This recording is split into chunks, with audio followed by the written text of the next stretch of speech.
Mesdames, Messieurs, mes chers collègues, mon général, nous nous retrouvons cet après-midi afin de poursuivre notre cycle d'auditions consacré au projet de loi de finances pour 2025 pour ce qui concerne la mission défense.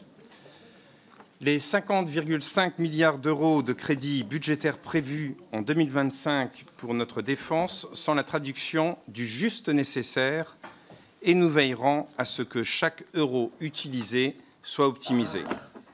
Cette enveloppe, en augmentation de 3,3 milliards d'euros par rapport à la loi de finances initiale 2024, est par ailleurs conforme à la trajectoire adoptée en loi de programmation militaire. Elle permet de répondre à une impérieuse nécessité, celle de pouvoir compter sur un outil de défense cohérent et capable de nous protéger face aux menaces dans un monde qui est chaque jour plus dangereux. Le réarmement massif de nos compétiteurs, la rapidité des boucles technologiques, l'emploi des forces de plus en plus décomplexées par certains acteurs et l'instabilité géostratégique à l'échelle mondiale s'imposent à nous. Il nous faut donc plus que jamais respecter le cap fixé par la loi de programmation militaire et conserver à nos armées leur supériorité opérationnelle. Et cela passe par la maîtrise et le renforcement de nos capacités d'analyse, de décision et d'action. Afin de remplir cet objectif, la loi de programmation militaire 2024-2030 s'articule autour de 4 axes. Le premier, moderniser notre dissuasion nucléaire, clé de voûte de notre défense, dont toutes ses composantes et dans une logique de stricte suffisance. Le deuxième, assurer la capacité à nos armées à être prêtes à réagir de manière décisive dans le cas d'un éventuel engagement majeur. Le troisième, donner à nos armées les capacités d'agir dans les champs matériels comme immatériels et face aux menaces hybrides. Et enfin, le quatrième, renforcer nos territoires d'outre-mer pour encore davantage les protéger face aux pressions de nos compétiteurs. Afin d'entrer dans le cœur du sujet qui nous réunit aujourd'hui, pour ma part, mon général, plusieurs points font l'objet d'une attention particulière.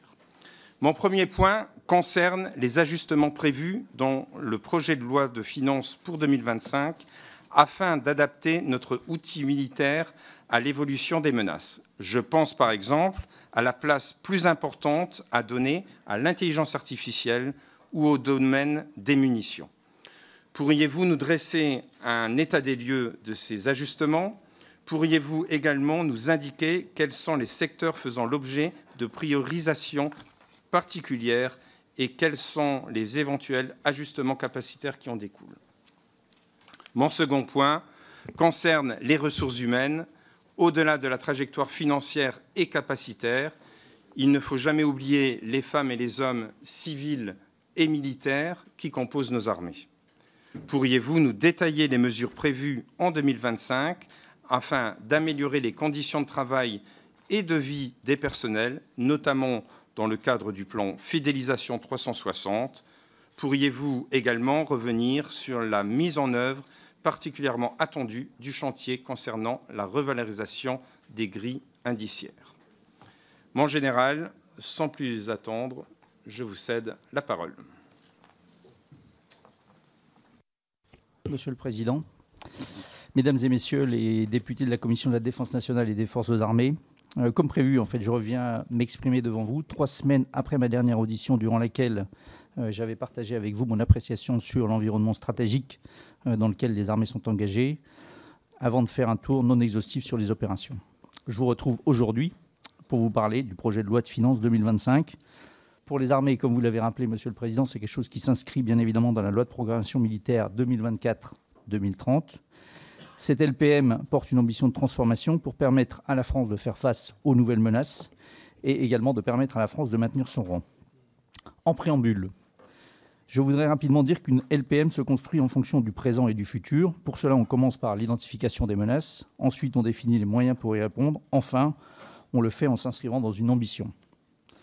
C'est avec ces éléments à l'esprit que je souhaite d'abord vous rappeler les données d'entrée en construction de LPM et ensuite rappeler les 3 axes d'effort identifiés pour construire cette LPM en insistant sur les questions posées sur la RH, l'intelligence artificielle, mais également les munitions. Alors, les données d'entrée de la loi de programmation militaire. Il y a tout d'abord 2 données d'entrée. Tout d'abord, la cohérence comme clé de la construction. C'est ce qui permet de disposer de capacités opérantes. Je pense que c'est extrêmement important dans ce domaine de rester cohérent sur les actions qu'on conduit. C'est d'ailleurs, vous l'avez noté, le même principe qui régit notre soutien à l'Ukraine. Ensuite, la sanctuarisation du cœur de souveraineté qui est lié à la singularité de notre pays et de son positionnement stratégique à ne jamais oublier. Alors, première clé de construction, la cohérence. Privilégier cette cohérence dans les actions de renouvellement capacitaire est quelque chose qui est différent d'une logique de parc. Ceci pour disposer à chaque fois de matériel avec des potentiels d'utilisation et des munitions pour la préparation opérationnelle et l'engagement, ainsi que l'autonomie logistique pour l'engagement. C'est ce qui permet d'ajuster l'ambition aux réalités sans la dénaturer et sincérise nos capacités opérationnelles face à la menace des engagements possiblement aujourd'hui imposés. Ça permet également de consolider le modèle français de défense, un modèle qui se caractérise par son autonomie et sa souveraineté, qui doit être le plus complet possible. Et je le reconnais, c'est différent des choix que peuvent faire d'autres armées, mais c'est ce qui permet de faire Sagittaire ou de déployer, par exemple, les forces de sécurité intérieure en Nouvelle-Calédonie sans devoir faire appel à d'autres pays. Ensuite, un impératif, c'est sanctuariser le cœur de souveraineté. Consolider, ça veut dire consolider le socle, qu'on appelle le cœur de souveraineté, face aux conditions évolutives de l'environnement stratégique, ce qui nous permet de vivre, c'est le fonctionnement courant, et de remplir nos missions de protection partout et en toutes circonstances. Ça correspond donc à notre mission de protéger le territoire national en métropole comme outre-mer, dans les milieux physiques, terre, air, mer, évidemment, cyber, espace, mais également dans les champs immatériels, informationnels, électromagnétiques. Il faut donc une capacité d'appréciation de situation autonome. C'est la transformation numérique, c'est aussi Artemis IA qui met au cœur du renseignement le traitement de la donnée de masse. C'est également maintenir une dissuasion crédible qui, en plus, tire vers le haut l'ensemble des armées, en particulier la marine et l'armée de l'air et de l'espace. Pour que les armées puissent remplir leur mission, il faut 5 ressources qui sont les critères impératifs de succès de la stratégie militaire générale. Tout d'abord, vous l'avez dit, des ressources humaines. Les hommes et les femmes de nos armées sont notre bien le plus précieux. Il faut les considérer comme tels et être cohérents de la manière dont on les traite. Bien évidemment, c'est les forces morales qui doivent être articulées avec celles de la nation. Il faut des ressources matérielles et numériques, évidemment, un cadre administratif et financier adapté aux spécificités, aux enjeux de transformation des armées, mais aussi à leurs engagements. Et enfin, un conditionnement à la haute intensité par le durcissement de notre préparation opérationnelle et la transformation de notre commandement interarmé. Je vais d'abord insister, comme vous l'avez demandé, sur le volet RH, qui conditionne directement nos capacités plus qu'aucune autre. Actuellement, vous le savez, on a lancé, je vous l'avais déjà dit l'année dernière, un groupe de travail pour réviser notre modèle. Le but étant de tenir compte tout d'abord des évolutions sociétales. En fait, les militaires sont dans la société, mais aussi les conditions du marché du travail. Il n'y a pas 2 marchés du travail, un marché du travail militaire, un marché du travail civil. Tout ceci est confronté au même marché du travail. Il faut bien comprendre que l'État militaire impose des suggestions qui sont les garantes, d'une part, d'efficacité opérationnelle. Ces suggestions ne vont pas diminuer, bien au contraire, et elles percutent les standards de la vie civile. Tant mieux, si finalement le monde civil peut vivre avec moins d'incertitudes, avec plus de facilité, mais globalement, c'est probablement pas ce qui est possible pour les militaires. Quelques exemples viendront par la suite. En effet, le caractère spécifique de l'État militaire doit aussi être pris en compte par la nation. Par exemple, je cite souvent la mobilité. La mobilité étant un cas assez intéressant, puisque bien évidemment, elle impacte le militaire, comme d'autres cadres de la suggestion, mais c'est probablement la suggestion qui impacte le plus la cellule familiale. Donc le militaire a comme contrainte ou comme impératif, dirais-je, la mobilité. Impératif parce qu'en fait, la mobilité est la condition sine qua non de l'escalier social qui fait fonctionner les armées. Donc en fait, sans mobilité, pas d'escalier social et en fait, pas d'armée telle qu'on la connaît aujourd'hui.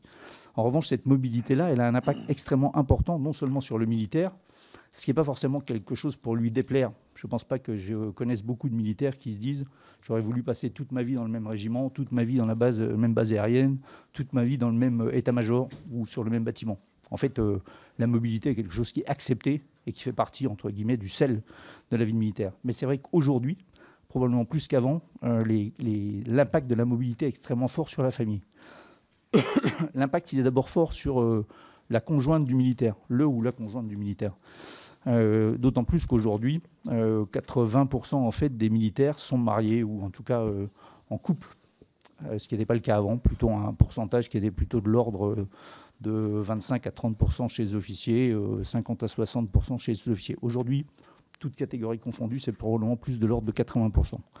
Et que bien évidemment, pour les épouses, la mobilité qui intervient tous les 2, 3, 4 ou 5 ans est quelque chose qui complique un peu le développement de la vie professionnelle. C'est aussi un impact sur la scolarité des enfants. Puisque là aussi, ça veut dire que finalement, il faut retrouver un lieu de scolarité, changer de professeur, et que les enfants ne tiennent pas spécialement à changer, même si généralement ils sont contents une fois qu'ils ont changé, mais ça provoque quelques petites tensions. Il y a le sujet de l'accès à la propriété, là aussi, qui est rendu plus compliqué par la mobilité, et il y a enfin même quelquefois l'accès aux soins, et qu'aujourd'hui, vous le savez, il faut un médecin référent, et qu'en fait, dans certaines zones, finalement, il y a un peu des listes d'attente chez les médecins pour trouver un médecin référent. Donc ça, c'est l'impact de la mobilité, comme vous le voyez, qui impacte d'ailleurs plus la famille que finalement le militaire. Et ça, c'est un impératif, cette mobilité, comme je vous l'ai expliqué, mais ça se transforme en contrainte pour les familles, et donc ça, c'est quelque chose qu'il faut bien prendre en compte. Donc, d'où un investissement infrastructure, par exemple, pour le logement et la préparation opérationnelle, avec 3,1 milliards prévus en 2025. Le point suivant, c'est que la nation se paye une armée pour ce qu'elle est capable de faire, c'est-à-dire remplir la mission de défense si nécessaire au péril de sa vie au niveau individuel. Bien évidemment, la solde doit être à la hauteur de cet impératif qui est imposé, de ce statut, reconnaissance de cet État plus que de l'acte de protection. Et en fait, je considère qu'on ne doit pas payer les militaires pour ce qu'ils font. Mais en fait, comme je vous l'ai dit, on paye une armée pour ce qu'elle doit être capable de faire, et non pas un paiement à l'acte, quelque chose qui est un peu antinomique, sinon le risque étant un jour que ça ne réponde pas. Et ça veut dire qu'il faut qu'on veille à aller vers plus d'indiciaires, car c'est cela qui correspond le plus à la logique du statut. À ce sujet, la revalorisation de la grille indiciaire des sous-officiers et des officiers, vous l'avez dit, Monsieur le Président, sera la bienvenue, même si en fait on n'est pas du tout quelque chose qui transforme notre système actuellement indemnitaire vers un système indiciaire, mais c'est quand même un début de rééquilibrage qui, à mon avis, est extrêmement important et extrêmement attendu. Besoin également d'être en phase avec les révolutions technologiques et les tensions sur le marché de l'emploi, attractivité des parcours professionnels et fidélisation par un rééchelonnement des grilles indiciaires, je viens d'en parler, mais également assurer un niveau d'activité permettant d'être apte à l'engagement opérationnel avec ces matériels.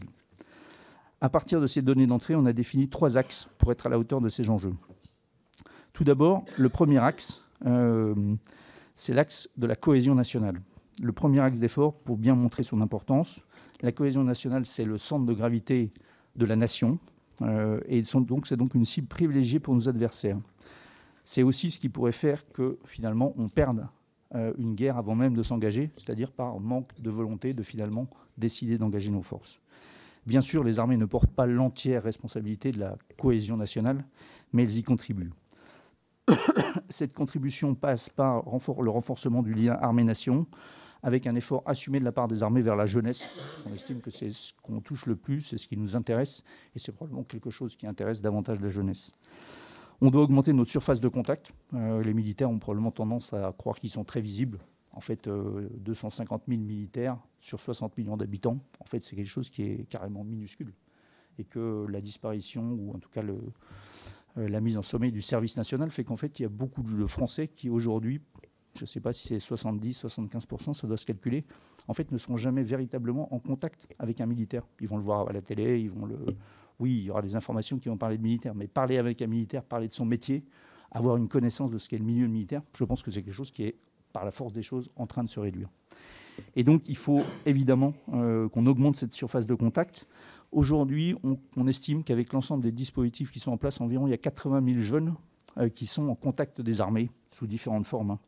Et ça, une classe d'âge, c'est 800 000. Donc vous calculez, c'est 10%. Donc c'est bien, mais c'est bien évidemment pas suffisant. Et donc il faut passer à une autre échelle. Donc il y a différentes actions qui ont été lancées pour participer à la diffusion de l'esprit de défense, en particulier grâce au partenariat avec les INSPE, qui sont les organismes de formation des professeurs. Le but étant, qui reçoit un bon accueil, le but étant que durant cette formation, finalement, les professeurs soient sensibilisés à l'enseignement de défense. Ça, c'est quelque chose qui est déjà fait, mais en fait, en les mettant, en leur expliquant qu'il existe un portail à travers duquel ils peuvent avoir accès à des ressources pour illustrer leur cours avec des matériels, enfin des produits existants ou le construire, mais également comment créer une classe de défense, comment pouvoir contacter un militaire pour une intervention dans leur classe et tout. Donc c'est quelque chose qui est assez pratique et qui marche, qui est en train de se lancer et qui marche assez bien. Il y a également la mise en place d'un bureau jeunesse cohésion nationale à l'état-major des armées pour piloter par le haut cette importance de la cohésion nationale. C'est bien évidemment d'une part décliné par les armées, directions et services, parce que c'est eux qui ont la matière pour faire. Et je note que dans cette cellule, dans cette division de l'EMA, division cohésion nationale, on a par échange avec l'éducation nationale mis en place une inspectrice, et donc qui en fait est un peu la vision de l'éducation nationale pour faciliter les contacts et la compréhension. Donc ça c'est quelque chose qui marche assez bien et qui doit continuer à prendre de l'ampleur. Ensuite, il faut développer les liens avec l'enseignement supérieur en s'appuyant sur des dispositifs qui sont déjà en place, par exemple comme IHEDN Jeunes. Les armées proposent en outre de nombreuses formules pour expliquer ce que nous faisons. C'est les escadrilles Air Jeunesse pour l'armée de l'air, c'est le rallye au sport citoyen, c'est le stage de 3e, l'année dernière c'est le stage de seconde. Donc il y a tout un tas de formules, c'est les préparations militaires perlées, il y a beaucoup de choses.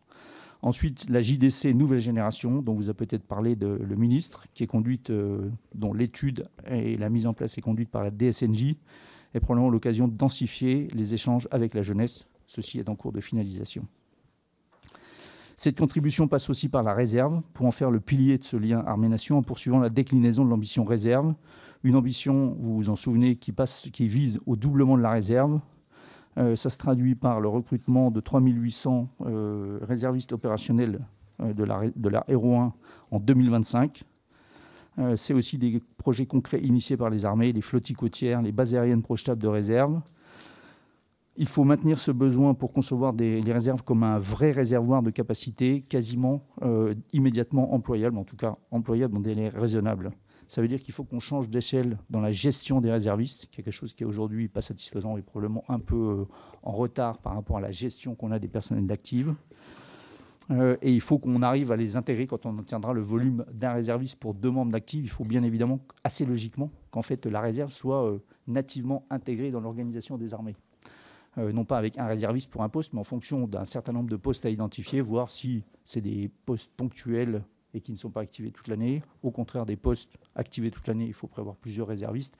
Donc il y a une vraie mise à plat qui est en train de se décliner dans les armées, directions et services pour identifier où on doit positionner les réservistes, avec quelle qualité et quel rendement, si je peux parler comme ça. Donc ça, c'est quelque chose qui est important. Il faut bien évidemment qu'on donne les moyens. Il ne suffit pas de convoquer des réservistes, mais on ne peut pas convoquer des réservistes et leur dire que finalement, ils vont aller loger dans un gymnase avec un lit de camp. Ça, c'est possible si c'est une mission inopinée. Si c'est en régime de croisière, ce n'est pas totalement satisfaisant. Et donc, bien évidemment, ça veut dire de l'infrastructure où un jour, je m'attends à ce qu'on me dise, mais finalement, vous avez une infrastructure pour des réservistes qui ne sont pas là tous les jours. Oui, mais je pense qu'il faut qu'on aille jusqu'au bout. Il faut bien évidemment qu'ils soient équipés et que dans 10 ans, en fait, ça ne sera pas très normal que les réservistes soient encore équipés de FAMAS si toute l'armée d'actifs est équipée de HK. Donc, il faut être cohérent dans les moyens qu'on va mettre en place pour augmenter ce nombre de réservistes. Il faut aussi qu'on soit plus conscient si notre organisation repose davantage sur les réservistes. On doit bien évidemment un peu assurer cette ressource-là. Et je pense qu'à ce titre, aujourd'hui, en fait, un réserviste, quand on dit qu'on convoque un réserviste, bien souvent, en fait, il est convoqué après avoir assuré lui-même de sa disponibilité propre, mais aussi la disponibilité de son employeur à le lâcher. Vous comprenez bien que si on va sur une organisation beaucoup plus intégratrice des réservistes, il faut pouvoir compter véritablement dessus. Et je pense qu'à ce moment-là, il faudra avancer vers un nouveau dispositif qui fait que le volontariat se situera au niveau de la contractualisation d'un ESR, d'un engagement spécial réserve, mais pas après dans la convocation. Voilà, alors la convocation, ça sera bien évidemment dans des délais, il faudra un préavis qui sera suffisant. Est-ce que c'est 15 jours, est-ce que c'est 1 mois? C'est quelque chose sur lequel on doit réfléchir, mais aussi une forme d'obligation. Sinon, en fait, on va consacrer des moyens pour une ressource dont on ne sera pas sûr de pouvoir tirer dessus, ce qui n'est pas très cohérent et ce qui ne répond pas à la bonne utilisation de l'argent public. Donc, on voit que c'est quand même un problème complexe et vous aurez forcément un rôle à jouer. Quand je vous parle de modifier un peu les règles de volontariat ou en tout cas le niveau de contrainte qui s'appliquera, vous avez un rôle à jouer dans ce domaine-là. Ensuite, il y a également la contribution via le partenariat de la BITD élargi, en incluant les start-up et les PME et TPE. Cela passe par une utilisation optimale des moyens et par une expression claire des besoins Pour cela, il faut ensemble trouver un équilibre entre le développement des programmes pour armes de décision, qui sont les grands programmes à effet majeur que vous connaissez, PANG, Rafale, MGCS, CAF, tout ce qui va avec, et qui doivent s'intégrer avec un impératif d'évolution, probablement beaucoup plus qu'aujourd'hui, mais aussi des acquisitions plus réactives pour des armes d'usure à une durée de vie limitée, que ce soit les drones, aussi bien drones de combat spécialisés ou drones de commandement. Enfin, il faut investir dans les nouveaux champs cyber, avec, vous connaissez le patch intelligence artificielle, avec une centaine de millions qui sont prévus en 2025, mais aussi l'espace, avec 700 millions prévus en 2025. Donc, une relation dans le domaine du développement capacitaire à réinventer sans la fragiliser. Enfin, il faut contribuer à la résilience de la nation. Ça, c'est par l'appui au FSI. C'est ce qui est fait régulièrement, et vous avez pu le constater durant les Jeux olympiques cet été. Il faut aussi contribuer à la résilience numérique, ce qui était le cas des JOP, mais de manière plus spécifique. Ça, c'est une partie des missions du ComCyber qui peut venir en appui de la résilience numérique de la nation, aller appuyer certaines entreprises. Il faut aussi partager les expertises duales à travers des parcours croisés entre civils et militaires sur des domaines clés que sont le numérique, le renseignement, l'intelligence artificielle, l'espace ou encore la santé. Voilà, donc ça, c'était l'axe cohésion nationale, qui est le premier, qui est notre centre de gravité. Vient ensuite la solidarité stratégique, comme deuxième axe, car les engagements en coalition sont aujourd'hui incontournables et s'ancrent dans les alliances auxquelles nous appartenons. En fait, ce deuxième axe d'effort, solidarité stratégique, qui découle de la nécessité de toujours penser, de toujours prendre en compte la question avec qui allons-nous faire ça? Avec qui, bien évidemment, nos moyens qu'on possède, mais avec qui aussi nos alliés, et avec qui aussi, pas des moyens seulement militaires, mais quelquefois de ce que peut nous fournir le civil. Nécessité, car les défis dépassent nos seuls moyens. Cette dynamique est de nature à donner corps au concept de puissance d'équilibre. Nous devons changer la dimension de nos partenariats en étant plus ambitieux encore, impose d'être plus rassembleurs plutôt que meneurs, donc ne pas systématiquement être en première ligne. Je pense que ça, c'est important et pas toujours bien compris. L'opération Aspides en est un exemple. À quelques mois des élections US de novembre 2024, la guerre en Ukraine dépasse le sort de la seule Ukraine. C'est l'heure de vérité pour le pilier européen de l'Alliance. L'OTAN est une alliance militaire efficace. Il faut continuer à crédibiliser son C2 opérationnel, sa génération de force, ses plans d'opération et son programme d'entraînement. Les armées françaises tiennent toute leur place dans cette stratégie car contribuent directement à notre protection. Les efforts engagés par les armées sur le segment Europe-OTAN vont dans le sens de cette approche pragmatique, avec un certain nombre de créations d'états-majors ou d'opérations qui sont conduites. L'état-major interarmé territoire national constitue une réponse aux enjeux qui pourraient nous être fixés si on devait accueillir des renforts sur notre sol. L'armée de terre a par exemple créé le commandement Terre-Europe qui contrôle de manière opérationnelle les forces engagées en Europe ou déployées en Estonie, en Roumanie ou en Pologne. La marine nationale, c'est l'intégration croissante dans des task-groups en Atlantique, en Baltique, en Méditerranée. L'armée de l'air, des déploiements dans des missions air shielding au-dessus de la Pologne, mais également au-dessus des pays baltes. Et c'est l'interopérabilité de ces états-majors avec Aircom. Le soutien à l'Ukraine dans la durée doit se combiner avec notre propre transformation. C'est par exemple l'exemple de la transformation de la brigade ukrainienne actuellement en formation dans les camps de Champagne, qui s'appuie sur une logique de cohérence, je vous l'ai dit, à la fois une formation tactique qui inclut la formation à l'utilisation des équipements cédés, tout en assurant leur soutien et leur approvisionnement en munitions. C'est aussi la déclinaison du patch Outre-mer, et un certain nombre d'efforts ont été nécessaires et planifiés dans la loi de programmation militaire, avec 13 milliards qui ont été créés sur la LPM et plus 10% des effectifs.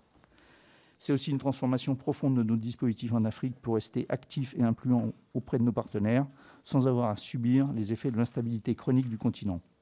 Le champ de la solidarité stratégique est également celui où s'expriment tous les enjeux d'influence et de lutte informationnelle que nous structurons progressivement, doctrine et stratégie, savoir-faire, acculturation dans les armées.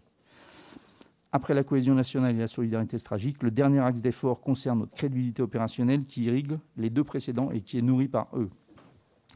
La crédibilité opérationnelle s'appuie sur l'ambition fixée de gagner la guerre avant la guerre, tout en étant apte à s'engager dans un affrontement de haute intensité. Être prêt pour la guerre, ça veut dire une préparation opérationnelle durcie, de haute intensité, dans un environnement M2MC et dans un cadre interarmé et interallié, en incluant les chaînes de soutien. Ça se manifeste par des exercices comme Orion 23 hier, Orion 26 demain, Warfighter, Polaris, Pegasus, ainsi que par le recours au wargaming pour démultiplier l'activité réelle. Pour cela, EPM prévoit plus 160 millions pour l'activité, et une prévision de hausse de la disponibilité technique de 4% entre 2024 et 2025. Ça se décline bien évidemment au niveau des armées et des DSIA, des directions services interarmées. L'armée terre avec son plan stratégique supériorité opérationnelle 2030 et le projet Apogée qui vise à moderniser les espaces d'entraînement. La marine avec son plan stratégique marin de combat. L'armée de l'air avec son concept MORAN qui vise à créer des points d'appui choisis en maîtrisant l'empreinte logistique et humaine et l'augmentation simulation massive en réseau pour contourner les défis posés par la 2AD. Ensuite, les DSIA, bien évidemment, sont engagés sur tous nos grands exercices, que ce soit Orion, 24, 23, 26, Dacian Spring l'année prochaine, ou Mousquetaire, qui est le soutien à une nation haute pour des unités qui traversera par la France. C'est aussi Orionis pour le MCO aéronautique. Il faut poursuivre, bien évidemment, le renouvellement de nos équipements. Après la LPM de reconstruction, maintenant une LPM de transformation. J'ai déjà évoqué plus haut les programmes majeurs. Évidemment, d'autres efforts à poursuivre en ce qui concerne les munitions, l'accélération de production Aster, Mika, Scalp, Exocet et les munitions de 155, avec un effort sur les stocks et les flux. Ensuite, la DSA, tout ce qui concerne la défense aérienne, en particulier dans le domaine de la lutte contre les drones, autoprotection des frégates, capacité des munitions de 40 mm, armes à énergie dirigée, avec 500 millions prévus pour 2025. En ce qui concerne les armements futurs, il y a des rénovations amphibie, Météor, missiles de croisière navale, mais aussi des développements comme FMAN, FMC et le successeur du LRE. Gagner la guerre avant la guerre, c'est peser sur la guerre en emportant la décision durant les phases de compétition et de contestation. C'est en quelque sorte éviter la guerre, mais la gagner. Le concept, on renforce, c'est le renforcement de la manœuvre de signalement stratégique avec besoin de stratégie de long terme et d'anticipation. Ça prend du temps, ce n'est pas si simple qu'il n'y paraît. Ensuite, il faut prendre en compte les évolutions sur le champ informationnel et ses impacts. Il faut faire évoluer ou continuer à faire évoluer notre commandement interarmé en recherchant une plus grande plasticité du commandement pour s'adapter aux différents types de situations et faciliter l'initiative. Enfin, il faut accélérer la transformation numérique pour aider à la décision, aller plus vite que l'adversaire et être capable de traiter de la donnée en masse, c'est-à-dire gagner du temps. Enfin, il faut être capable de dominer et de durer. C'est la question centrale de la soutenabilité du modèle. C'est un critère fondamental de notre crédibilité et de notre liberté d'action sur le long terme et les développements capacitaires et les opérations doivent être toujours évaluées sous cet angle-là. Ça nécessite, au lancement d'un programme, une analyse de la valeur complète pour éviter les effets d'éviction. En conclusion, le PLF montre que la nation a conscience de la situation internationale et des menaces qui pèsent sur notre pays en particulier. Les armées mesurent pleinement l'effort de la nation et conscient de l'exigence que cela suppose dans l'emploi des ressources qui nous sont allouées. Merci pour votre attention. Merci beaucoup, mon général. Nous allons donc passer aux orateurs de groupe pour 2 minutes. Et nous commençons par Laurent Jacobelli pour le groupe Rassemblement National. Merci, Monsieur le Président. Mon général, merci de votre présence. 3 semaines d'intervalle. Merci de l'occasion que vous nous donnez de discuter à nouveau avec vous dans ce cadre du PLF 2025. Vous avez évoqué les axes stratégiques et les opérations en cours. Tout cela demande des moyens humains et bien évidemment aussi des moyens financiers. C'est sur cela, si vous le permettez, que je vais m'attarder. Nous constatons que la défense est relativement épargnée par les coupes budgétaires, qu'elle devrait bénéficier, en tout cas facialement, de la hausse des 3,3 milliards prévus, cette fameuse marche prévue à la LPM, pour atteindre 50,5 milliards d'euros. Néanmoins, avec le groupe Rassemblement National, nous allons scruter précisément si cette hausse est réelle. En effet, tout cela nous semble assez fragile à l'aune de ce qui s'est passé en 2024. En 2024, le mécanisme de solidarité interministérielle risque d'ores et déjà de ne plus absorber totalement les dépassements habituels des provisions pour les opérations extérieures. Il y avait 750 millions d'initialement provisionnés. On risque de dépasser de 2 milliards, ce qui risque d'alourdir la charge du budget de la défense. Par ailleurs, j'ajouterai l'aide à l'Ukraine, dont le montant s'élève à 3 milliards d'euros en 2024, là aussi censé relever de cette solidarité interministérielle. Or, nous craignons fort, et je crois que les faits semblent le prouver, que l'effort principal en incombe à la défense au détriment de la reconstruction de nos propres forces, en tout cas partiellement. Il est à craindre que ce scénario se répète, voire s'aggrave en 2025, tant la situation financière catastrophique de notre pays rend illusoire la solidarité entre les différents ministères. D'une manière générale, donc, nous nous inquiétons de savoir ce que vont devenir ces 50,5 milliards, surtout que nous avons vu en 2024 le gel et le surgel d'un certain nombre de lignes de budget pour 2,6 milliards. Rien ne nous dit qu'il ne sera pas de même en 2025. Ainsi donc, vous aurez à gérer un budget qui ira entre 47 milliards et 50 milliards et demi à périmètre constant, périmètre LPM. Ma question est donc, et je dépasse un tout petit peu, mais c'est important, excusez-moi, quels sont les postes qui vous semblent devoir être absolument sanctuarisés dans le cas où nous aurions à payer, ou vous auriez à payer l'intégralité des OPEX, et sur quel poste on pourrait avoir de la marge de manœuvre? Merci, mon général. Vous pouvez répondre, mon général. Monsieur le député, merci pour votre question. Tout d'abord, quelques précisions en ce qui concerne le BOP-OPEX, effectivement, qui va aller probablement au-delà des 800 millions, avec un certain nombre d'opérations, d'engagements qui n'avaient pas été prévus, non pas anticipés, mais pas prévus. Ce qui était prévu, c'était par exemple les Jeux Olympiques, qui vient faire seulement, qui est une opération qu'on ne va pas reconduire toutes les années, même si je comprends que les Français seraient assez prêts, finalement, à faire les Jeux Olympiques tous les années. Mais de fait, non. Donc ça, c'est quelque chose, c'est de la classe entre 300 et 400 millions. Il y a ça. Il y a des opérations qui n'avaient pas été prévues. Par exemple, la projection, le soutien à la projection des FSI en Nouvelle-Calédonie, qui a nécessité un effort conséquent de la part des armées. Donc tout ceci pour dire que ce n'est pas totalement anormal que finalement le BOP-OPEX soit supérieur à ce qu'il était provisionné. Ça, c'est la première chose. La deuxième chose, la solidarité interministérielle sur le dépassement du OPEX, c'est quelque chose qui est inscrit dans la loi, me semble-t-il, et vous y avez veillé. Et je comprends que c'est quand même vous qui faites, in fine, regarder comment la loi est appliquée. Deuxième chose. Troisième chose, en ce qui concerne, vous l'avez dit, en fait, on voit bien que finalement, il n'y a pas de ministère. La situation fait qu'il n'y a pas de ministère qui pourrait réellement contribuer à ça. Donc, en fait, vous avez aussi dit que c'était quelque chose qui n'était pas souhaitable. C'est probablement ce que la loi dit, mais peut-être que ça ne sera pas souhaitable ou pas possible, ou en tout cas pas possible sur la totalité.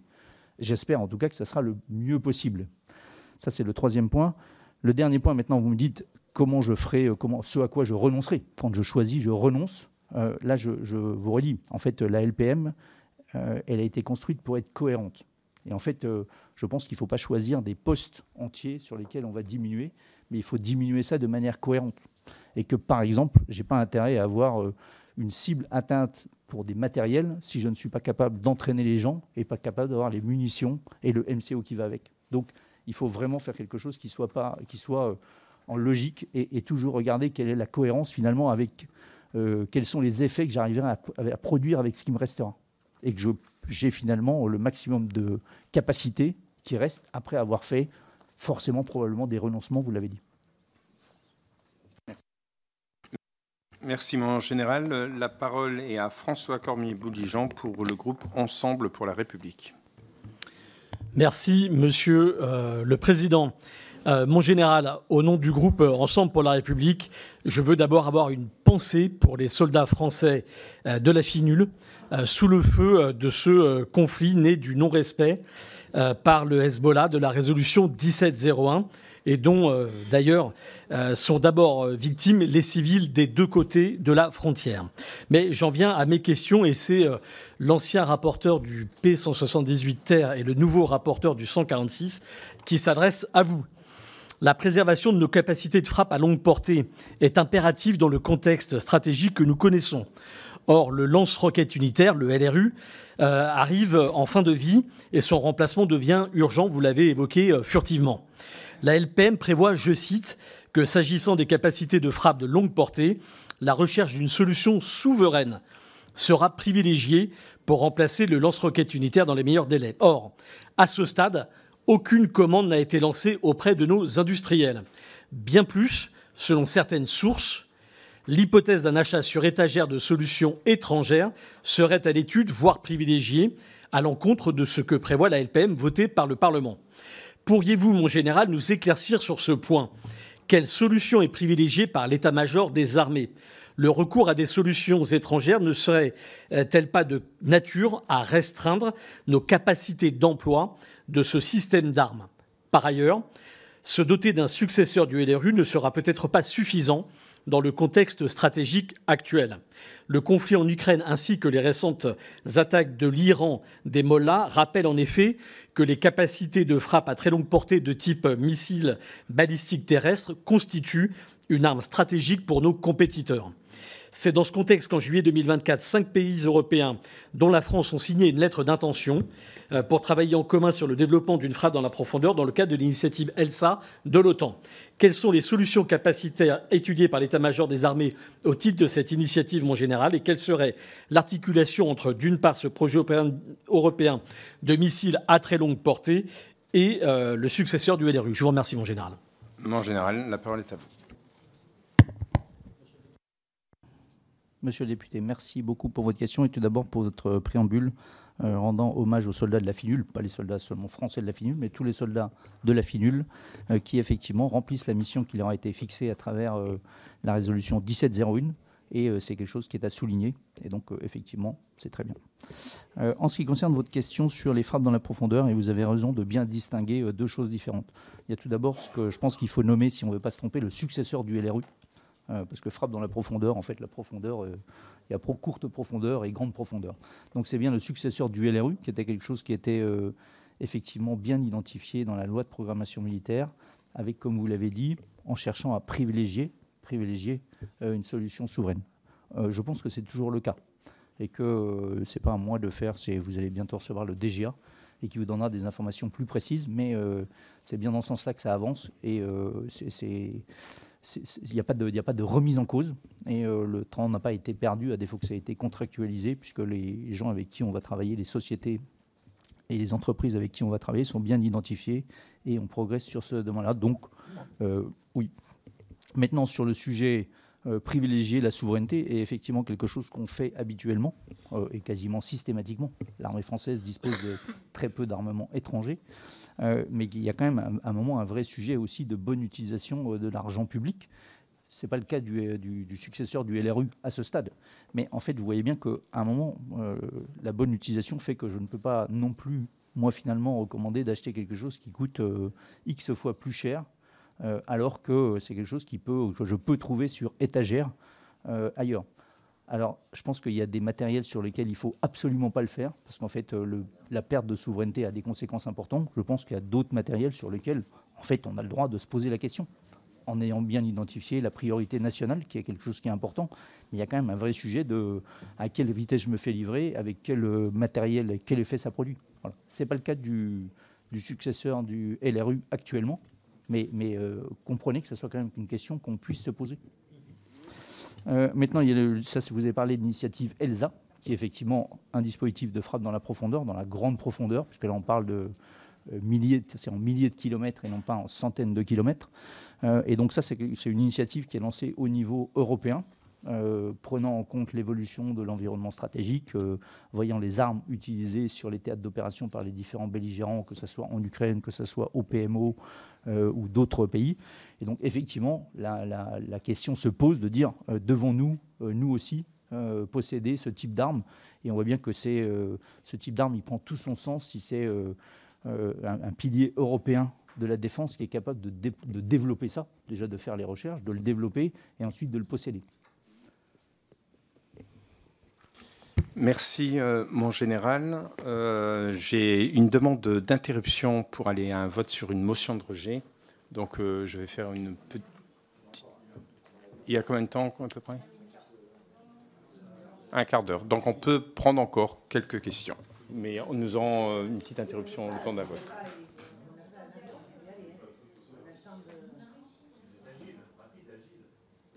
Alors, la parole est à Abdelkader Lamar pour le groupe La France Insoumise, Nouveau Front Populaire. Merci, Monsieur le Président. Donc, ma question concerne l'actualité internationale la plus brûlante et l'impact que celle-ci aura sur le budget des armées. Au début du mois d'octobre, l'Iran a lancé plusieurs centaines de missiles en direction d'Israël en réponse à l'élimination de chefs du Hezbollah libanais et du Hamas palestinien. La plupart de ces missiles ont été interceptés et la seule perte humaine à déplorer est celle d'un civil palestinien en Cisjordanie. Le 2 octobre, à l'issue d'un conseil de défense à l'Élysée, nous avons appris par un communiqué du ministère de l'Europe et des Affaires étrangères que la France avait, je cite, « participer par ses moyens militaires au Moyen-Orient à parer la menace iranienne ». Notre pays n'a pourtant jamais signé, à ma connaissance, d'accord d'assistance ou de coopération militaire avec Israël. Déjà en avril dernier, après une première salve de missiles iraniens en direction d'Israël, le président de la République avait avoué du bout des lèvres que la France avait participé aux opérations d'interception. Ce soutien militaire à Israël devient donc récurrent. Si le président de la République a annoncé l'arrêt des ventes d'armes à Israël avant de rétropédaler sous la pression des partisans du gouvernement d'extrême droite de M. Netanyahou, il semble que cet appui au régime israélien prend aujourd'hui une forme beaucoup plus directe et bien éloignée du rôle de médiateur et de défenseur de la paix que devrait jouer la France dans la région. Est-ce à dire que notre pays est impliqué militairement dans une nouvelle opération extérieure, qu'il s'agit donc de planifier et de financer? Les documents budgétaires en notre possession montrent pourtant une stabilité des crédits alloués aux surcoûts liés aux opérations extérieures. Donc ma question très simple, quels moyens sont concrètement mobilisés par nos armées pour intercepter les missiles iraniens visant le sol israélien et quel impact ce genre d'opération a-t-il en termes de surcoût pour les opérations extérieures? Je vous remercie. Alors, en général, c'est pas tout à fait une question en lien avec le PLF, sauf sur la fin, il y a le coût éventuellement, voilà. Mais ça a un peu tiré par les cheveux. Mais, Utiliser des armes, ça a toujours un coût. Hein. Si c'est fin de gestion 2024, c'est pas 2025. Bah oui, comme vous les posez pas. Dis-le.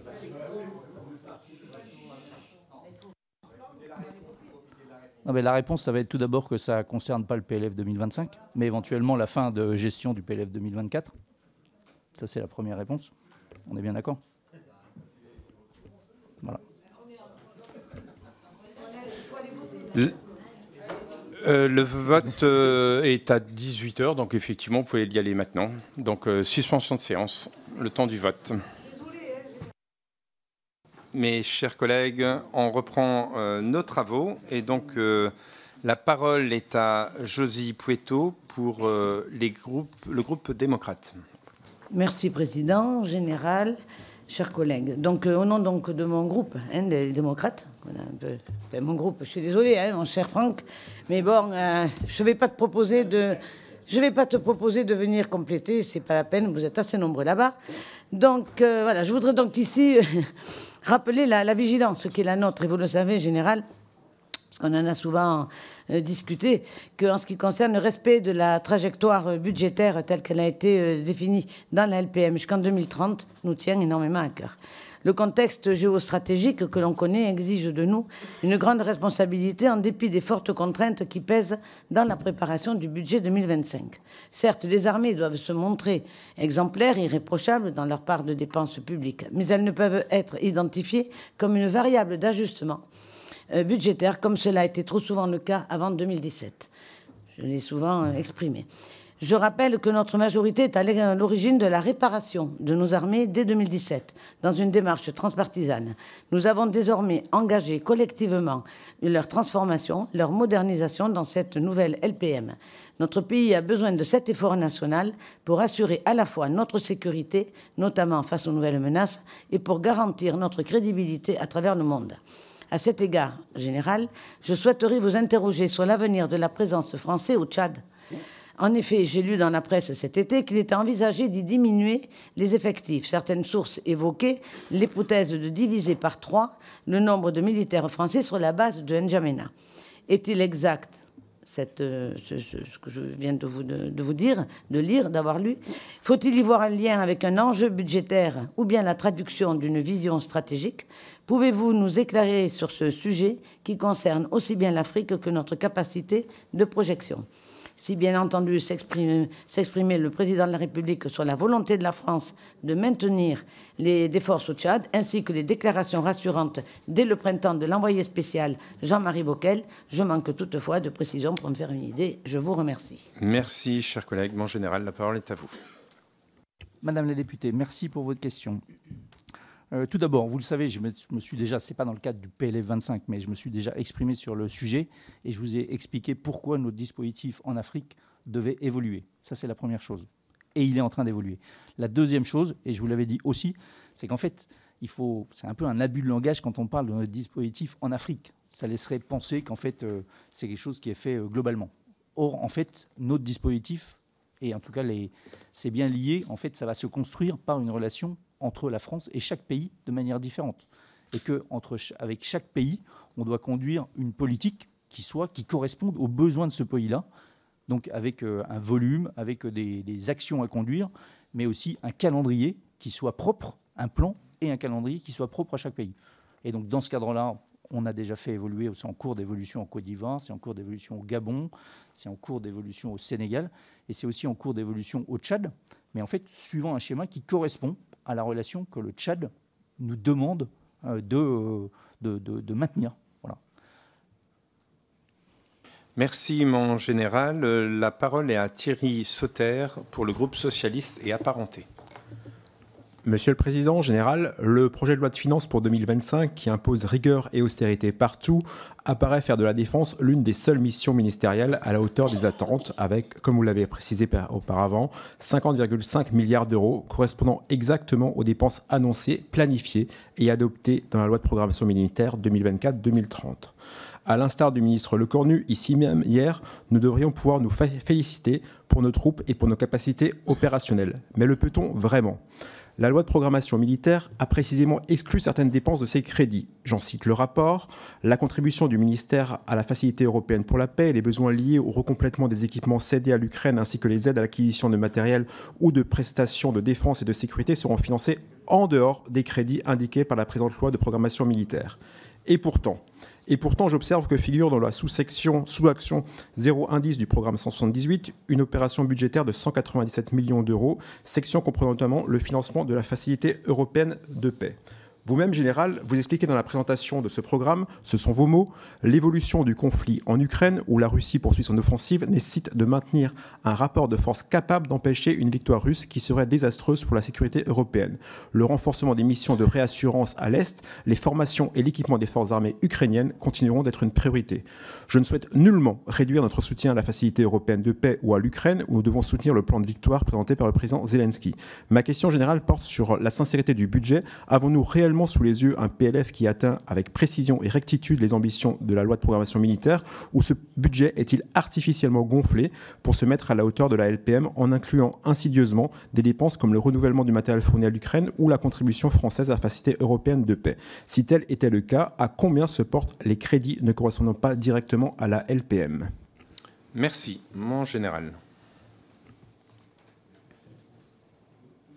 Votre question est un peu complexe.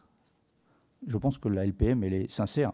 Après, la Facilité européenne de paix est quelque chose qui engage la France et pas seulement le budget des armées. Il y a des décisions politiques qui sont prises pour faire porter par certaines lignes budgétaires ou d'autres le financement du financement européen de paix, et qu'il faut bien comprendre que quand on finance la FEP, en fait, on a aussi un retour de la FEP. Et donc, c'est à la fin qu'on fait la balance pour savoir sur ce qui a été pris le budget et ce qui est revenu. Merci. La parole est à Estelle Youssoufa pour le groupe Liberté Indépendants, Outre-mer et Territoires. Merci, Monsieur le Président, de m'accueillir exceptionnellement dans votre commission. J'ignorais que les débats étaient restreints au seul budget et avait malheureusement préparé une question plus générale pour le général qui portait sur Mayotte, où le chef d'état-major était il y a quelques jours à peine. Général, je vous épargne donc de répondre à ma supplique et mon appel à l'aide pour Mayotte. Général, avec tout le respect dû à votre fonction et votre grade, avec tout le respect que je porte aux hommes et aux femmes qui portent l'uniforme militaire et servent notre pays, quand allez-vous enfin mobiliser nos forces armées pour protéger Mayotte des ingérences comoriennes et de l'instrumentalisation des flux migratoires qui déstabilisent notre département? Quand modifierez-vous votre stratégie indo-pacifique et l'organisation des FASOI pour réarmer Mayotte et protéger notre frontière? Quand déploierez-vous enfin la Marine nationale pour aider vos frères d'armes, gendarmes et policiers en mer pour exercer notre souveraineté? Quand mettrez-vous fin à votre coopération militaire avec les Comoriens qui nous revendiquent? Quand cesserez-vous de former ceux qui organisent la déstabilisation comorienne de Mayotte? Quand cesserez-vous de considérer que la progression des pingouins et des autres expérimentations scientifiques dans les îles éparses sont plus importantes que la défense de nos concitoyens à Mayotte, en consacrant enfin des jours de mer plus nombreux pour les eaux mahoraises que dans les îles éparses. Général, quand allez-vous réellement, activement, concrètement défendre la souveraineté française et vos concitoyens à Mayotte? Je ne poserai donc pas cette question, car elle ne concerne pas spécifiquement le budget. Je vous remercie. Très bien. Étant donné que vous n'avez pas posé la question, je passe la parole à Mathieu Bloch pour le groupe UDR. Merci, Monsieur le Président. Merci, Général Burkhardt, pour vos interventions et votre présence. Général, nous avons dû faire nos adieux au FAMAS, fusil d'assaut, qui a accompagné toute une génération de soldats et de volontaires du service militaire. Il a été remplacé par le HK416, un fusil non plus fabriqué à Saint-Étienne, mais dans des usines allemandes. Le FN SCAR, utilisé par le groupement commando parachutiste, est fabriqué en Belgique, et nos pistolets Glock 17 viennent d'Autriche. Le constat est sans appel. Si nous n'hésitons pas à nous fournir auprès de nos partenaires européens, la réciproque n'est pas toujours vraie.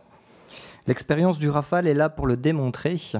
Cet avion, dont nous savons ici qu'il est le meilleur du monde par sa polyvalence affichée, nous le vendons bien plus facilement à des nations hors Union européenne. Pourtant, il nous faut garantir notre autonomie en matière de défense. Il nous faut garantir la protection de nos troupes et de nos infrastructures sans dépendre excessivement des technologies et des matériels produits ailleurs. Pour l'heure, nous n'observons pas la mise en œuvre de mesures concrètes permettant d'assurer que la France, en tant que puissance militaire de premier rang, puisse subvenir à ses besoins. Constatez-vous une volonté de réindustrialiser le territoire en matière de fabrication d'armements individuels? Notre indépendance technologique se joue également sur d'autres plans. Les semi-conducteurs essentiels dans presque tous les équipements modernes sont en grande majorité produits en Asie, notamment à Taïwan et en Corée du Sud, ce qui poserait un problème majeur en cas de tension dans la région ou de blocages commerciaux. Dans ce contexte, je souhaiterais donc connaître quelle est notre dépendance à cet égard. Au regard de cette dépendance, avons-nous mis en place des stocks stratégiques suffisants pour faire face à une éventuelle rupture d'approvisionnement? Enfin, le fait d'acheter nombre de ces matériels à l'étranger ne représente-t-il pas un surcoût par rapport à une fabrication nationale de ces armements? Merci, mon général. La parole est à vous. Monsieur le député, merci pour votre question. Tout d'abord, en ce qui concerne les FAMAS, il en reste encore, puisque cette année, on va recevoir 8000 HK et on a commandé encore 8000. Donc je pense que c'est quelque chose qui doit courir jusqu'en 2030 à peu près. Donc il nous reste encore quelques FAMAS. Et comme je vous le disais, en fait, ces FAMAS-là, c'est aussi ceux qui équiperont demain la réserve. Et je pense qu'un jour, il faudra passer sur un système d'armes unique pour ne pas avoir des réservistes avec un type d'arme et des gens d'actifs avec une autre arme. Ça, c'est la première chose. La deuxième chose, qui est votre question, c'est-à-dire pourquoi on n'a pas acheté un armement français, et est-ce que c'est quelque chose qui, en fait, votre première question, remet en cause notre souveraineté? Je pense que quand on achète de l'armement à un pays européen, a fortiori l'Allemagne, la Belgique, l'Autriche, je pense qu'en fait, effectivement, c'est peut-être un petit accroc à la stricte souveraineté. Néanmoins, c'est quand même pas un grand risque qu'on prend. Et que c'est assez logique. Si vous développez des Rafales, si vous construisez un porte-avions NG, en fait, ça nécessite un effort et probablement que c'est quelque chose qui est compensé en disant je vais plutôt réduire un peu ma stricte souveraineté sur des choses qui sont moins importantes et que de toute façon, il y a quand même eu compétition et un choix qui a été fait sur un appel d'offres pour sélectionner le HK. Donc je ne pense pas qu'on puisse dire qu'il y a un accroc à la souveraineté. On se fournirait en armement sur un pays d'Extrême-Orient ou je ne sais pas, on pourrait effectivement se dire est-ce que ce n'est pas quelque chose qui nous met en péril? Je pense que fabriquer un armement conjoint avec les Allemands, comme on le fait pour le MGCS ou le SCAF, est quelque chose qui n'est pas incohérent. Merci, mon général. Nous avons fini les orateurs de groupe, donc nous allons passer aux questions des autres députés. Donc pour 1 minute, Franck Giletti. Depuis le mois dernier, nos forces armées forment et équipent les 2300 soldats de la brigade ukrainienne Anne de Kiev au sein du camp militaire du Grand Est. Il s'agit d'un modèle de soutien à l'Ukraine unique que seule la France met en œuvre en mobilisant 1500 de ses militaires. Cette formation nécessaire aux forces ukrainiennes bénéficie non seulement de l'expérience de nos armées ainsi que de leur savoir-faire, mais permettra également à terme à cette brigade d'être équipée de je ne vais pas les citer, mais enfin, les 126 véhicules de l'avant blindé, 18 canons César, 18 blindés de reconnaissance, 10 TRM, ainsi que 20 postes Milan. Un coût pour le budget initialement dédié à nos armées, qui doit pouvoir compter sur la solidarité gouvernementale, on en a parlé avec le ministre hier encore, pour être abondé si la France veut pouvoir continuer à apporter son aide aux soldats ukrainiens. Mon général, pouvez-vous nous donner plus de précisions sur les coûts engendrés par cette formation et l'impact aussi sur l'activité de nos armées, notamment si celle-ci doit perdurer dans le temps? Je vous remercie. Mon général. Alors, monsieur le député, je constate que c'est une question qui est plus en lien avec la fin de gestion 2024 qu'avec le PLF 2025. Néanmoins, bien à voir. En tout cas, ce qui est sûr, c'est que la première chose, c'est que effectivement, c'est notre contribution à l'appui à l'armée ukrainienne, et que c'est quelque chose qui est assez inédit, effectivement, de former d'un bloc une brigade sur les matériels que les militaires utiliseront et livrer ces matériels en même temps avec la partie MCO, la partie munitions. Et c'est quand même quelque chose qui a du sens, parce qu'en fait, ça veut dire qu'il y a une unité qui est quasiment employable d'emblée ou presque. Ça, c'est la première chose. La deuxième chose, effectivement, ça nécessite un engagement assez fort de l'armée de terre en particulier, mais aussi des soutiens, parce qu'en fait, c'est une configuration assez particulière. C'est pas quelque chose, quand il y a une brigade de l'armée française qui vient s'entraîner à Mailly ou à Montbellon, en fait, assez logiquement, elle vient avec une partie de ses soutiens de garnison. Force est de reconnaître que cette brigade-là, en fait, ne vient pas, et donc c'est un soutien qu'il faut mettre en plus. Donc c'est un vrai tour de force du soutien, et qui a été parfaitement exécuté. Qui a un impact sur l'activité, oui. Maintenant, en fait, je dis quand même, les 1500 militaires français qui sont engagés dans cette mission-là, en fait, faire du partenariat militaire opérationnel et faire de l'instruction et de la formation est un savoir-faire, et que les gens doivent maîtriser, et qui est généralement extrêmement valorisant. Je ne sais pas si vous l'avez fait, mais quand vous avez finalement une section qui est engagée dans une mission comme ça, où chacun instruit à son niveau, quand on développe ses savoir-faire pédagogiques, quand on a préparé, quand on transmet un savoir à quelqu'un, je pense qu'on le maîtrise mieux. Donc c'est pour moi pas quelque chose qui est une perte sèche et en distorsion avec ce que les militaires doivent faire. En fait, moi, où je suis vigilant, c'est quand il y a vraiment des missions où finalement ce que les gens font ne ressemble pas du tout à ce qu'ils doivent faire et n'a pas d'impact positif sur la formation. Je pense que les militaires qui ont été engagés, qui sont engagés quand ils sortiront de cette mission-là, auront tiré un bénéfice. Donc il n'y a pas... vous voyez ce que je veux dire? C'est pas du tout pour masquer. Je pense que c'est une vraie mission qui est faite peut-être à la place de Sentinelle ou de quelque chose comme ça. Mais c'est une vraie mission et qui apporte, à mon avis, beaucoup de savoir-faire et de retour d'expérience. Merci, mon général. Mes chers collègues, nous avons 4 questions. Donc, je crois que vous devez partir à 19h pétante. Donc, je pense qu'on peut passer une question après l'autre. Donc, j'ai fait ce choix-là de façon à ce que les débats soient plus nourris, vu qu'on a la chance d'avoir du temps. Par contre, mon général, je vous laisse gérer le temps. De toute façon, vous avez 4 questions devant vous. Équilibrez les réponses si vous voulez bien. Et donc, la parole est à Arnaud Saint-Martin. Bonsoir, merci Monsieur le Président. Mon général, j'ai une question qui concerne le financement croissant de l'économie de l'armement par les start-up, qui est quelque chose qui est particulièrement en vogue, notamment via les programmes de l'Agence d'innovation.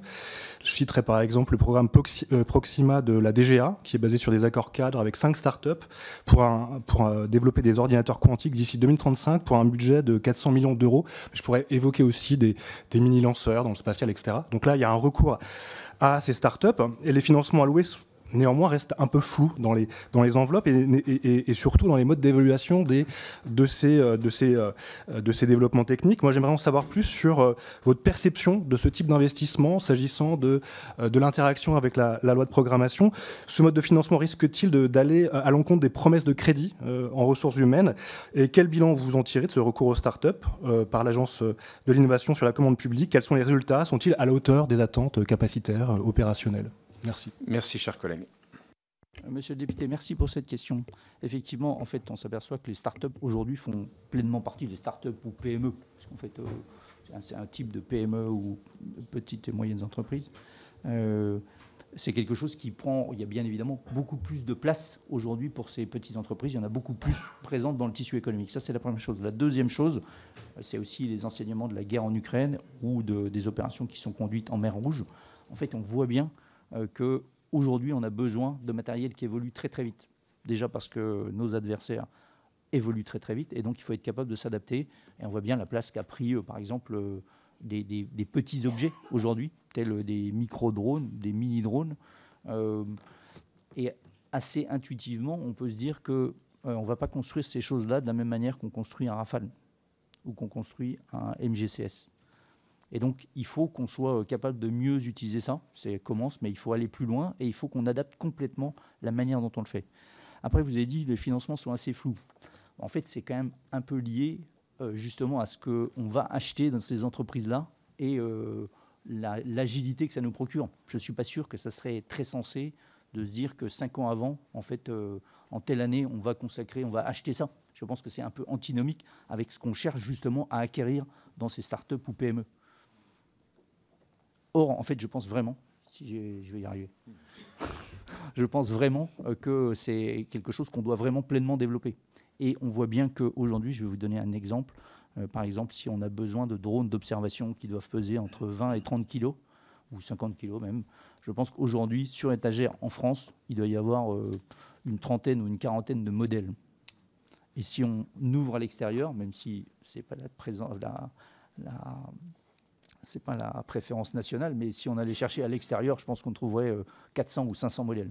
Rien qu'en national, ça serait quand même bien surprenant que sur les 40 modèles disponibles, ou la quarantaine de modèles disponibles, on ne trouve pas quelque chose qui corresponde à peu près à notre besoin. Ça, c'est la première chose. La deuxième chose, quand on fait comme ça, est-ce qu'il est bien judicieux sur un type de matériel qui est utilisé, et je ne pense pas que ce soit un matériel qu'on va upgrader 4 ou 5 fois dans sa vie. C'est quelque chose qui va être utilisé 5 ans. D'ailleurs, je pense qu'au bout de 5 ans, il sera soit utilisé au combat, il aura disparu, soit il sera usé et on l'aura fait. Est-ce qu'il faut commander 200 drones de ce type-là? Ou est-ce qu'il faut en commander par série de 10 ou 15? Et je pense que quand on en commande 15, une PME est capable d'en livrer 15. Probablement pas 200. Ou en tout cas, on va y mettre un cahier des charges en termes de soutenabilité, de maintien du MCO, qui, à mon avis, ne serait pas très cohérent avec l'emploi qu'on veut en faire, et surtout l'agilité que ça demande. Et ça serait complètement stupide d'avoir 4 ans ou 5 ans après le 200e modèle identique au premier qu'on a commandé. Alors qu'en fait, en commander 10 ou 15 ou 20, c'est à des ordres de grandeur, à mon avis, a du sens. Et en fait, il faut, le prochain coup, en commander 20 qui ne seront pas complètement différents, mais qui seront peut-être à une autre entreprise, peut-être la même si elle a upgradé son modèle, ou peut-être une autre, et qui aura un modèle qui sera encore plus perfectionné. Et donc, c'est là aussi pas des sommes qui sont énormes, et donc c'est plutôt sur les AOA que c'est pris. Et donc c'est normal que ça soit assez agile. Donc oui, ça, pour moi, il y a grand avenir dans cette affaire-là, et ça nécessite que tout le monde en fait se réorganise, à la fois nous dans la manière dont on exprime nos besoins, à la fois dans notre capacité avec la DG à contractualiser quelque chose qui est peut-être 10 contrats de 20 plutôt qu'un gros contrat de 200. Mais je pense que c'est vraiment l'avenir et que c'est comme ça qu'on pourra pleinement exploiter. Et les PME et les startups, en fait, vont forcément y trouver leur compte. Sujet important qu'on aura l'occasion de retrouver lors de notre cycle sur l'économie de guerre qui suivra la loi de finances. Donc, des beaux sujets qui est à venir. La parole est à Alexandre Dufossé. Merci, Monsieur le Président, mon général. Nos forces doivent se préparer à la guerre de haute intensité, et cela passe entre autres par la capacité à assurer leur logistique et leur mise en condition opérationnelle. On note depuis plusieurs années une tendance à sous-traiter ces missions à des entreprises de services de soutien et de défense, y compris sur des théâtres d'opérations extérieures parfois sensibles, comme l'opération Barkhane. Cette situation pourrait mettre nos forces à risque sur le court terme, en raison d'une perte d'autonomie, et sur le long terme, en raison d'une perte de savoir-faire. L'enjeu ici est d'ordre stratégique et soulève la question et l'identité même de notre armée. Mais il est aussi d'ordre budgétaire, d'où ma question. Pensez-vous que la dotation à la logistique et à la MCO, telle que prévue dans le PLF 2025, en baisse par rapport à 2024, permet-elle de maintenir le recours au privé comme une exception à la règle et d'amorcer une réinternalisation de ces missions dans une logique de renforcement de notre indépendance stratégique? Je vous remercie. Merci, monsieur le député, pour cette question. En fait, ça rejoint un peu la question, quand j'ai parlé de solidarité stratégique, et je vous ai dit qu'il y avait une question qui était essentielle aujourd'hui, qui est la question du avec qui. En fait, il y a la question du avec qui et quand. Je pense que ce serait pas judicieux de se priver du recours au privé et qu'en fait, il faut qu'on regarde dans nos schémas opérationnels. Probablement, quand on est dans une entrée en premier, il n'y a pas de cohérence à prendre une entreprise privée pour s'installer. Et d'ailleurs, elle ne serait pas capable de faire. Et nos directions services interarmées font parfaitement ça et doivent être dimensionnés pour faire ça. D'où l'intérêt des SIA qui s'engagent dans Orion, dans Dacian Spring, dans Warfighter. Ça, c'est essentiel. Après, quand sur un théâtre d'opération, finalement, on trouve un régime de croisière, on doit se poser la question, et on doit même en fait l'avoir anticipé, à partir de quel moment, probablement, finalement, qu'on pourra relâcher et transférer cet effet à obtenir avec la question avec qui. Et là, on peut très bien avoir recours au privé. Et si ça produit le même effet et que c'est moins cher, d'une part, tant mieux. Secondo, de fait, je relâche quand même des moyens logistiques patrimoniaux que je vais pouvoir rendre disponibles ou engager sur une autre opération. Et donc, je pense que c'est, comme toujours, en fait, un équilibre à trouver. Et comme j'ai dit, la question du avec qui, c'est bien généralement aussi une question qui se situe dans le temps. Et que l'entrée en premier n'est pas la place pour une entreprise privée. En revanche, une opération qui est dans un régime de croisière, entre guillemets, établi, est quelque chose qui... Alors, il faut qu'on soit capable de passer ces marchés-là. Ça veut dire qu'on exprime correctement les besoins et qu'on soit assez exigeant sur le service rendu. Mais en fait, c'est quelque chose qui marche assez bien. Et on a des choses qui sont un peu comme intermédiaires, comme l'économie des armées, qui est en fait à cheval sur un service rendu par une société privée et quand même quelque chose qui est en lien avec l'armée. Et vous regarderez que pour les Jeux Olympiques, je pense qu'il y a une partie du RETEX qui a été faite, en fait, on a beaucoup contractualisé à l'extérieur. Et que pour autant, c'est bien une opération militaire. Mais ça aurait été pas très économe et une mauvaise utilisation de l'argent public de vouloir tout faire en interne. Donc c'est question d'équilibre. Merci. La parole est à Sébastien. Je complète juste, Monsieur le Président. Mais néanmoins, attention, pas de leurrage. C'est quand même quelque chose qui coûte. Quand on contractualise une entreprise civile ou privée, c'est effectivement pas des moyens militaires qui sont engagés, mais c'est quelque chose qui se paye. Et donc c'est quelque chose qui doit être bien prévu aussi en ligne budgétaire. Je vous en prie. C'est parfois de l'argent qui retombe sur les territoires aussi, donc ça peut être bon aussi.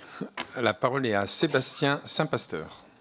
Oui, merci, Monsieur le Président. Mon général, le ministre de la Défense a indiqué avoir saisi le contrôle général des armées pour examiner les offres soumises dans le cadre de l'acquisition en cours d'un supercalculateur IA. Cette brique technologique est cruciale, critique pour l'avenir des technologies de défense françaises. Ce projet suscite des interrogations aussi sur la souveraineté technologique, alors qu'il y a bien urgence à renforcer l'IA militaire.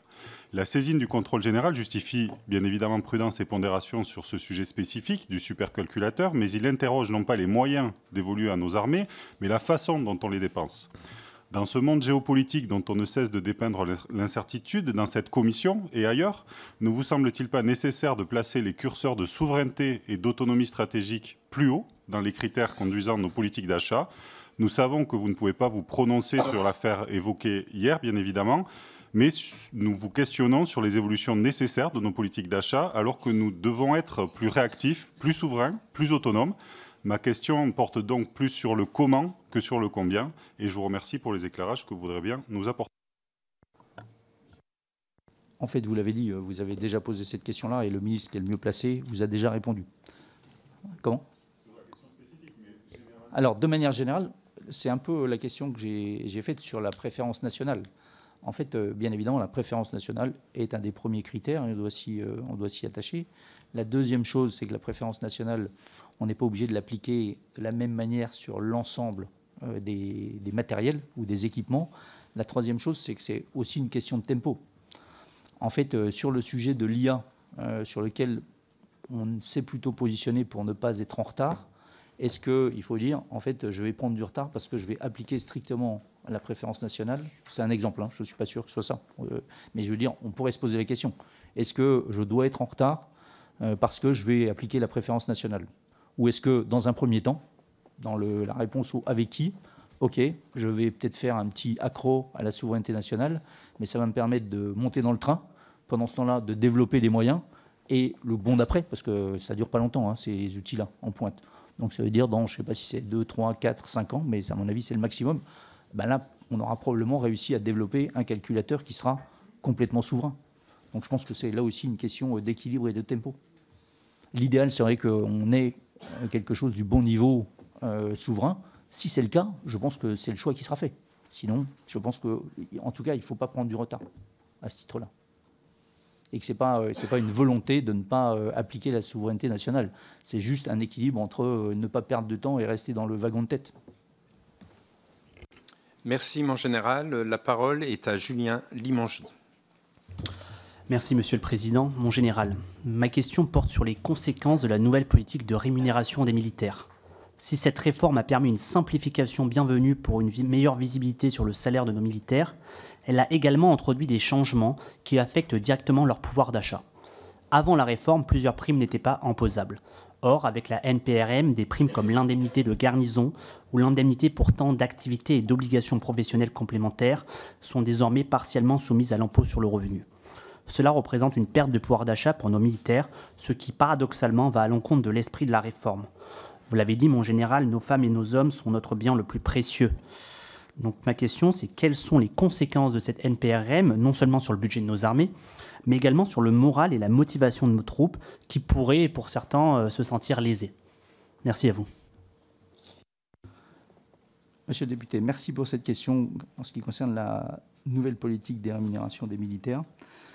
Si vous remettez tout dans le contexte, en fait, cette NPRM, elle a été développée à un moment où, en parallèle, il y avait quelque chose qui s'appelait la réforme des retraites.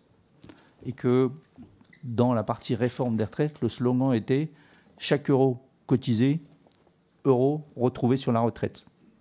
Et c'est comme ça que, assez logiquement, finalement, il y a un maximum de primes, ou en tout cas des primes qui sont devenues imposables, parce qu'en fait, c'était même plutôt positif et recherché, parce que c'est quelque chose que les militaires allaient retrouver sur leur pension. La pension des militaires, qui n'est pas une retraite exactement, retraite, en tout cas pension à jouissance immédiate, donc qui est un vrai avantage. Et donc c'était assez logique d'aller dans ce sens-là. Ça, c'est la première chose. Deuxième chose, en fait, la réforme des retraites s'est arrêtée en route, mais la NPRM a été au bout. Et donc, effectivement, on aboutit aujourd'hui à un décalage qui ne touche pas tout le monde, mais qui touche de manière plus ou moins forte un certain nombre de militaires. Et c'est pour ça qu'il est prévu, dans la mise en œuvre de la NPRM, une revoyure, me semble-t-il, en 2026, où justement, parce que jusqu'alors c'était des simulations, en 2026, ça va permettre de prendre en compte cet aspect-là, voir comment finalement on le traite, puisque c'est vrai que ce n'est plus dans les conditions de température et de pression, sont plus celles qui étaient prévues, de voir comment ça va être mieux pris en compte, et voir aussi, parce qu'il y a d'autres, non pas imperfections, mais d'autres impacts de la NPRM, pour voir s'il n'y a pas des populations très spécifiques qui finalement, ce qui a été prévu ne correspond pas exactement. Mais c'est juste ce que vous dites. Merci beaucoup, mon général, pour toutes ces réponses nourries. Merci, mes chers collègues, pour vos questions de qualité et la bonne tenue de nos débats. Je vous rappelle qu'on se retrouve demain pour une grosse journée. Nous avons une première audition à 9 h avec le chef d'état-major de l'armée de terre, une deuxième à 11 h avec le chef d'état-major de la marine et à 16 h avec le chef d'état-major de l'armée de l'air et de l'espace. Je vous remercie. Bonne soirée à toutes et à tous.